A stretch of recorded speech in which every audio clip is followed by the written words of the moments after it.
자, 이번에는 윤종빈 감독의 대표작 범죄와의 전쟁, 나쁜 놈들 전성시대를 볼 차례입니다. 윤종빈 감독께 다양한 상을 안긴 수작입니다.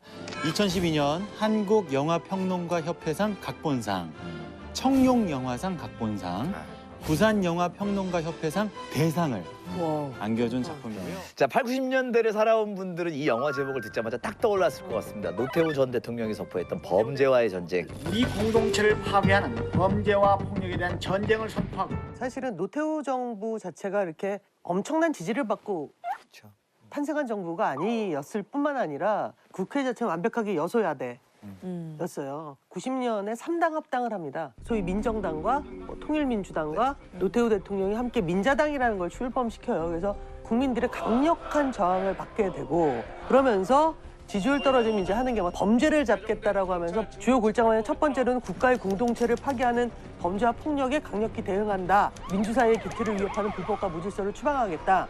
또는 과소비와 투기, 퇴폐와 향락을 바로잡겠다.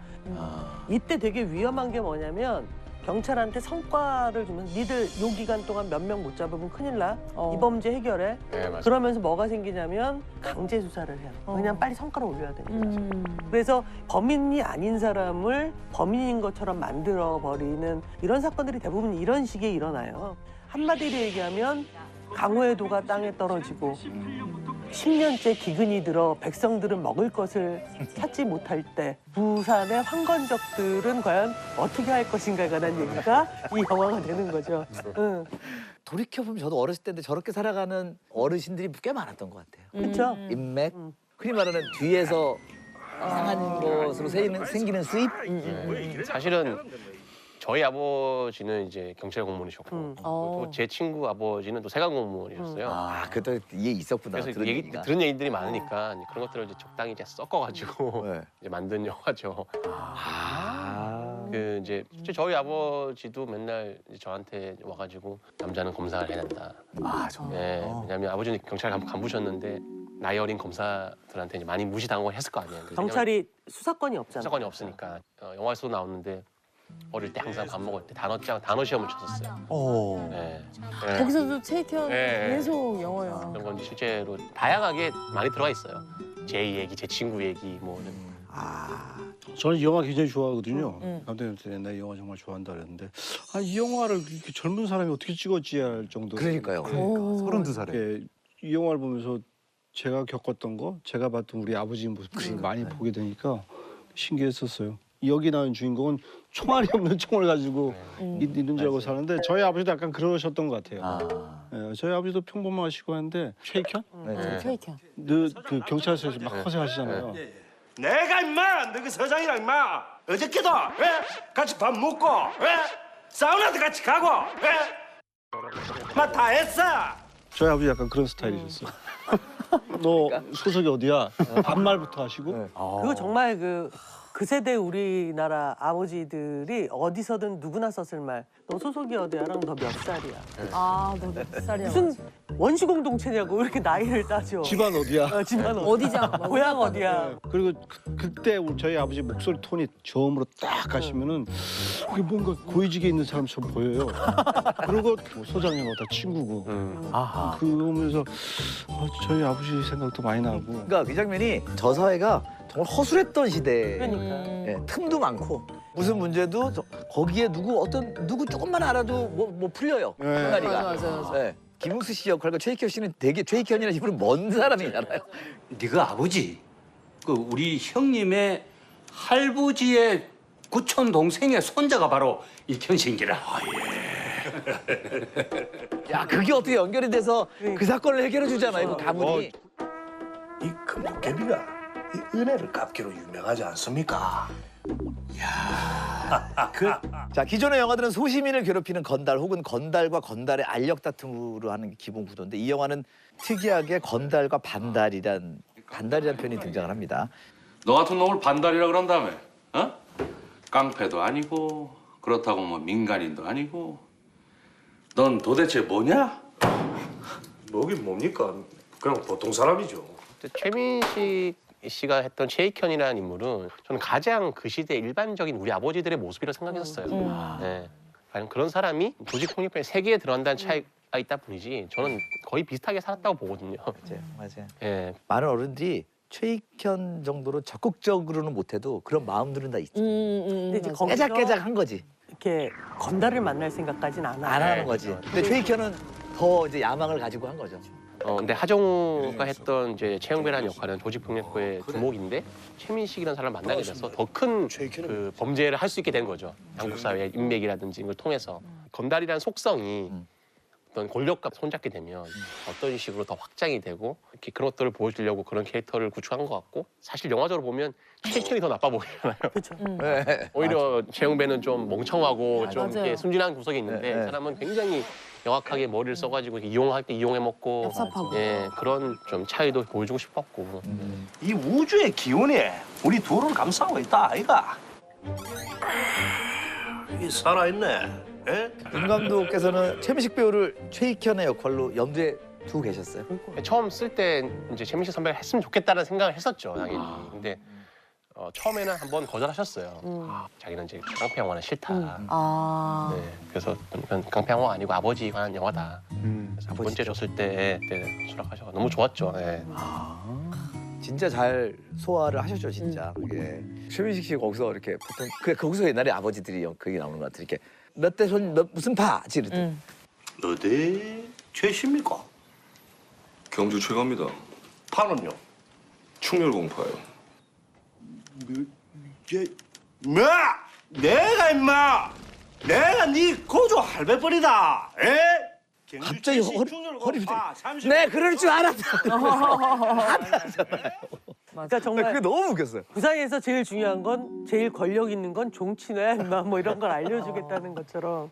사람들이 이제 만나다 보면 자기 이익을 위해서 혹은 뭐 친분을 친해지기 위해서 계속 동일시된 걸 찾잖아요. 네, 그렇죠. 예, 고향이 어디냐, 학교가 어디냐, 뭐 화두 찾으려고. 예, 화두를 찾으려고 이제 그런 걸 이제 좀 비틀어 쓴 건데 최익현 입장에서는 어떻게든 얘를 잘 이용해서 자기가 해야 되는데 연결 고리가 없잖아요. 그냥 건달이고 우리가 전혀 해서 하는데 최 씨고 혹시 그러면 해서 이제 해봤는데 맞으니까 이제 그때부터 해보려고 하는 그런 것들을 좀 위트 있게 표현하려고 했던 거죠. 그래요. 80년대 부산 재현하면서 어떤 부분 가장 중요하게 생각하셨어요? 이 영화가 제작비가 그렇게 많지가 않았어요. 그래요? 네, 이렇게 투자사에서 봤을 때 그닥 상업적이라고 판단하지 않았어요, 당시에는.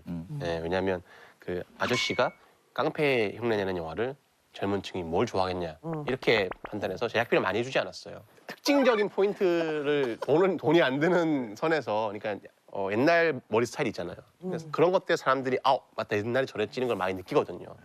옛날 사진들 보면 다 단발하고 있잖아요. 그렇죠. 네. 누구든지 한 명을 씌우겠다고 그걸 결심을 하고 있었거든요. 그래서 마동석 씨, 뭐 조진웅 씨 다 씌워봤어요. 마동석 배우 마동석 씨.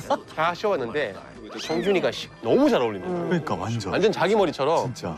정말 이렇게 앨범을 딱 찍고 나온 것 같은 그 싱크로율이 당첨이다. 저는 이거 혹시 오게티 아닌가 중간에 저도 약간 그 시대를 살아서 그런지 막 이렇게 뛰어오는 장면인데 간판들이 있는데 789국 막 이렇게 돼 있더라고요. 그 간판들은 저희가 일일이 다 하지는 못했어요. 못했구나. 왜냐면 회사 좀 있었으면 다 이렇게 바꾸고. 저는 그게 딱 보이는 거예요. 저 때는 78국일 텐데 뭐 이런 거. 범죄 현장에서 그래도 제일 대중적으로 유명한 장면인 게 전체로 이렇게 걸어온 장면. 맞아요. 그게 간판 때문에 생긴 샷이에요. 간판들이 너무 눈에 거슬리는 가린다고? 거예요. 그렇지. 한판 가리려고 그래서 어머. 다 날려라 뒤에. 와, 근데 그게 명장면이. 이게 근데 중요 장면인데. 너무 괜찮은 거예요. 그거랑 딱 그 음악 딱 오버랩 되면서. 풍문으로 들었어 하고는 맞아 떨어졌죠. 얻어 걸린 거죠. 근데 말한 그런 장면들이 이를테면 정석이었죠. 사실은 90년대를 재현한다는 게 정말 어려워요. 90년대 차라리 어렵죠. 조선시대가 나아. 맞아. 맞아. 그러니까 훨씬 더 복잡하고 디테일해져야 되는데 그럴 땐 말한 것처럼 어떤 정석. 그 정서를 보여주는 그 나이트클럽에 막 소방차가 나오고 가짜 소방차 나왔어. 웃겼어. 너무 웃겼어. 여기 나오는 음악들을 통해서 이렇게 그 시대를 우리가 이렇게 반추해보는 것처럼 립싱크의 시대. 없어 립싱크의 시대. 그런 것들이 이제 분위기를 잡아주는 요소인 거죠. 네. 그렇겠다. 저는 약간 뭔가 쾌감까지 느꼈던 장면인데 나이트클럽에서 형배가 판호를 응징하는 그 장면. 네. 너무 멋있는 거예요. 그 남자들은 내가 그 장면은 느와르 보는 듯한 느낌. 그래서 제가 못하는 그 거니까. 씬은 빠져드는 거죠. 그러니까 홍콩 영화처럼. 갱스터를 남자들이 좋아하는 이유는 일종의 동경이 있거든요. 그쵸. 그런 세계에 대한. 왜냐하면 그러니까 그런 행동을 하고 싶다기보다는 그런 권력을 가져보고 싶은 거죠. 말 한마디에 도전들이 뛰어오고 뭐 이렇게 이런 것들을 하고 싶은 건데 그런 거를 충족시켜주는 게 갱스터물이고 뭐 조금은 들어가야죠 이렇게. 그 판이하게 누가 봐도 그 조진웅 씨는 나쁜 역할처럼 보이고 맞아. 그리고 하정우 씨는 왠지 막 이길 것 같고 그 장면에 어떻게 어쩔 때까지 보게 되는. 근데 거기서 불 한번 붙지 마라. 불 한번 붙여봐라. 이게 정말 남자들한테는 불 한번 그게 붙여봐라. 내가 100% 이 친구한테는 안 돼도 그거 못하는 짓이거든요. 그렇지. 내가 네 위다. 약간 그러니까 이거는 맞을 수밖에 없어요. 이거 좀 맞죠? 근데 둘이 있으면 붙여줄 수도 있어요. 그렇죠. 걔들이 보고 있잖아요. 아. 남자는 그게 싫은 거거든요. 맞아. 판호 부하들이 있으니까. 어렵게 산다. 어렵게 남자들 살아. 그렇다니까. 어렵게 산다. 둘이 있으면 바로 붙였죠. 네. 한마디 하지. 넌 팔이 없어, 발이 없어. 아니 근데 소주도 입안에서 헹궈서 드시잖아요. 네, 어머. 네. 그거 가글하듯이. 그거는 뭐 디렉팅이에요? 아니 그거는 이제 하정우 씨가 애드립을 한 건데 기사식당에서 그거 하는 거 보고 따라했는데 그러니까 그것도 남자들 객기예요. 굉장히 빨리 취해요 그렇게 하면. 맞아. 네. 입안이 그래, 이거 따갑고. 어떻게 그걸 가고. 그리고 왜 저도 해봤는데 라이터 따갑더라고. 입으로 이렇게 쭉 네. 빨고 그런 거 있잖아. 왜. 비슷한 거죠. 어. 저는 마지막에 그 둘이 그 차 타고 가면서 니 그때 와 그랬노? 근데 너는 어째 내한테 이럴 수 있노? 대부님이 먼저 판호한테 붙었다 아닙니까? 그가는 그때 분명히 아니라고 얘기했다. 내 편을 안 들고 판호한테 찾아가가 내가 X도인 놈처럼 보이겠다 이 얘기입니다. 아닙니까? 그게 그 투샷이 너무 웃긴 거예요. 네. 아 이건 분명히 감독님의 의도일 거예요. 연출 의도일 거예요. 감독님은 그런 식의 연출을 많이 하는데 찌질하게. 그 찌질함이 너무 웃겼어요. 근데 본래 그 대부분의 세상 일이 아무것도 아닌 걸로 일어나고 자존심, 당연하죠. 이 사소한 노예로. 그쵸. 자존심 싸움 이런 것 때문에 일어난 거라서. 아 그리고 서로 틀어질 마음이 없어요. 그러니까 그게 중요한 거야. 그게. 어떻게 보면 약간 사랑하는 연인 싸우듯이 오빠 그때 왜 그랬어? 약간 이런 것처럼. 남자 사이에도 그런 게 되게 심해요. 친구랑 유치해. 세 명이 있으면 내가 얘랑 친했는데 제가 쟤랑 친하면 되게 좀 그래요 마음이. 신경 쓰여요. 나이 성별 상관없이. 네. 남자가 질투하면 온유월에도 서리가 내린다고 그러잖아. 그게 범죄의 전제. 남자 질투 무섭다. 남자 질투 무서워. 그리고 아까 마지막 장면 약간 차 안에서 격투한 후에 네. 내가 이겼어. 응. 내가 이겼어. 내가 이겼어.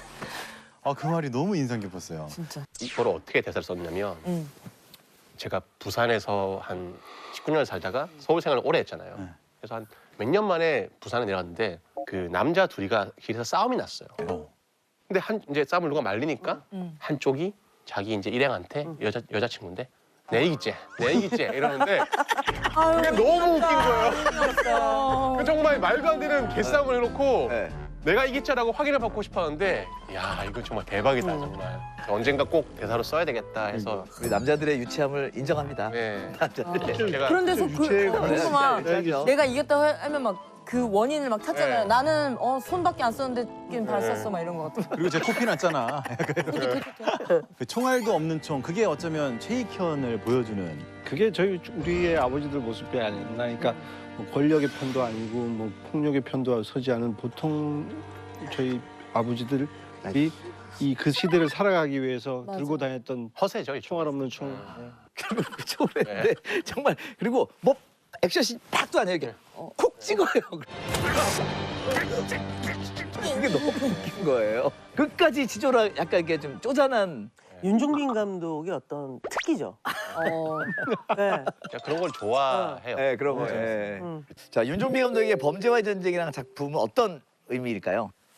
그 먹고 사는 것에 대한 걱정을 좀 덜게 해준 그 첫 영화 감독이라는 게 참 불안한 직업이잖아요. 이렇게 또 언제 할지도 모르게 되고 사실 흥행을 하지 않으면 머리도 그렇게 좋지가 않고 그래서 또 뭐 대중들이 어떻게 보면 가장 좋아하는 많은 대중들이 좋아하는 작품.